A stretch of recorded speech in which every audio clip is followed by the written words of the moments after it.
Gimana nggak hemat pengeluaran belanja bulanan kalau setiap bulan selalu dapat jatah sembako gratis dari kantornya Pak Suami. Jadi setiap aku sharing tentang program sembako gratis dari kantornya Pak Suami di video singkatku yang sebelumnya, ada aja yang nggak percaya dengan program atau pembagian jatah sembako gratis dari kantornya Pak Suami ini, guys. Ya nggak apa-apa juga sih nggak percaya ya, tapi ini real banget, udah aku alamin sendiri dan awalnya juga aku nggak nyangka. Dan salah satu pertanyaan yang paling banyak ditanyakan adalah di mana tempat kerjanya Pak Suami aku sehingga bisa dapat program sembako gratis kayak gini. Oke, jadi di video kali ini aku akan menjelaskan tentang program sembako gratis yang sering aku share di video pendekku. Tapi ini durasinya agak panjang ya. Semoga kalian betah nonton video ini sampai akhir. Oke, yang pertama aku akan jawab dulu pertanyaan yang paling banyak ditanyakan, yaitu tempat kerja Pak Suami itu di mana. Jadi Pak Suami aku itu kerjanya di kantor swasta gitu, di bidang properti. Jadi buat bunda-bunda yang mengira kalau suami aku tuh kerjanya di toko kelontong atau di perusahaan sawit, itu nggak bener ya guys. Jadi udah aku jawab ya, yaitu kerjanya di bidang properti gitu. Jadi kayak menjual tanah sama perumahan gitu kantornya. Nah, untuk pertanyaan kedua itu ada yang nanya, emang kerjanya di bagian apa Pak Suaminya kok bisa dikasih? Nah, suami aku tuh di bagian keuangannya gitu ya guys. Tapi bukan cuma Pak Suami aku aja yang dapat. Jadi kayak seluruh karyawannya juga dikasih. Terus aku ngebaca salah satu komen dari kalian, ada yang bilang kok tadi kayaknya ada 2 rak telur gratis dari kantor suami. Terus aku lihat video kakak katanya dapat beras 3 karung gratis juga. Terus ada juga yang videonya tentang dapat bawang-bawangan gratis. Kok semua gratis?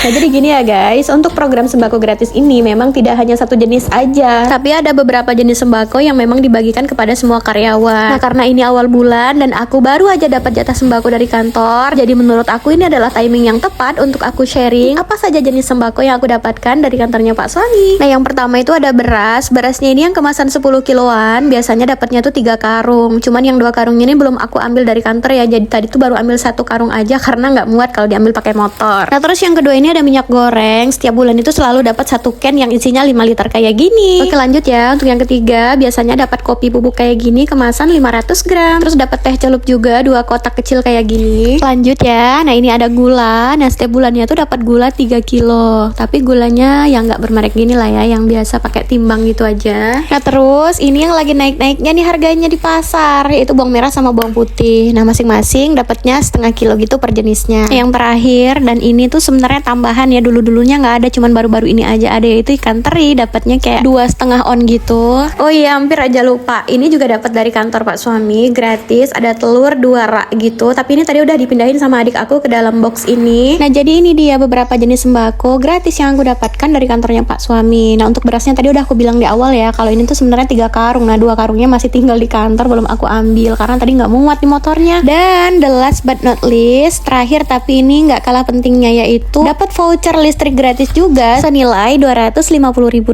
Jadi kalau misalnya di total tunjangan sembako gratis ditambah dengan voucher listrik senilai Rp250.000 tadi, itu jumlahnya sekitar 1 jutaan lebih guys tunjangannya. Masya Allah, tabarakallah, alhamdulillah banget ya. Nah, jadi meskipun gaji suami itu nggak terlalu besar di kantor ini alias cuman standar aja, tapi untuk tunjangannya ini udah lumayan banget sih menurut aku. Jadi semuanya harus tetap kita syukuri ya. Cerita awalnya gimana sih? Apakah ujuk-ujuk langsung dapat tunjangan sebesar ini dan sebanyak ini? Sebenarnya enggak guys. Jadi untuk tunjangan ini sebenarnya nggak langsung banyak kayak gini. Di awal-awal itu cuman beras aja, itu pun cuman 1 karung kalau nggak salah aku. Terus ditambah lagi ada minyak goreng sama gula, nggak salah waktu itu ada 3 jenis aja. Terus nambah lagi nih ada kopinya, ada tehnya. Nah, terus yang paling seneng banget menurut aku tuh pas dikasih telur 2 rak alias 60 biji gitu guys. Tahu sendiri kan yang namanya kita di rumah, protein yang paling bisa buat kita tuh set gitu kalau misalnya mau ngasih makan anak itu kan telur ya. Bisa dipastikan emak-emak seluruh Indonesia itu pasti punya stok telur di rumah. Dan kalau misalnya dapat jatah telur gratis dari kantor kayak gini, ini tuh ngebantu emak-emak banget nggak sih? Apalagi yang namanya bawang ya, bawang merah sama bawang putih yang saat ini harganya memang lagi naik-naiknya alias melambung tinggi. Ketika dapat gratis kayak gini kan ngerasa ngebantu banget gitu. Lumayan banget buat menghemat pengeluaran. Jadi kita bisa nabung lah dikit-dikit, atau bisa juga uang bulanannya kita alihkan untuk kebutuhan lainnya. Ya syukur-syukur lah kalau misalnya kita bisa nabung dan akhirnya bisa jajan emas. Amin ya robbal alamin. Oh iya guys, ada yang nanya kayak gini juga sama aku. Persediaan sembako sebanyak itu di awal bulan kira-kira habisnya berapa ya? Apakah itu habis dalam 1 bulan sampai dengan ke bulan berikutnya atau memang udah habis setengah jalan? Nah, jadi pertama untuk beras dulu ya. Kalau beras itu kan sampai 3 karung. Jadi untuk kebutuhan di rumah aku itu sebenarnya sangat-sangat berlebih. Jadi kadang-kadang ya aku kasihkan juga kepada yang membutuhkan. Karena kalau misalnya tumpuk-tumpuk kan juga nggak baik juga ya. Nah, untuk minyak goreng jujur li 5 liter itu untuk 1 bulan guys. Kadang juga aku beli lagi karena di rumah ini lumayan lumayan sering menggoreng-goreng gitu, jadi kayak kurang sih sebenarnya. Tapi alhamdulillah kurang-kurangnya juga nggak banyak kok, paling juga nambah 1 liter, itu pun nggak habis sampai aku akhirnya dapat jatah bulan berikutnya. Nah kemudian untuk gula itu seringnya sisa ya, karena aku juga jarang sih di rumah aku tuh bikin yang manis-manis gitu, kalau minuman juga jarang. Nah, jadi untuk teh dan kopinya juga otomatis jarang ya kami pakai, kecuali ada tamu. Nah yang paling kepake banget dan sering habis di tengah bulan itu biasanya telur, terus perbawangan, ikan teri, dan yang lainnya juga. Jadi untuk yang habis di pertengahan bulan itu aku biasanya beli lagi sendiri, tapi nggak apa-apa banget ya, paling nggak untuk setengah bulan tuh aman. Nah jadi kayak gitu ya, semoga menjawab pertanyaan kalian. Segini dulu videoku, dadah.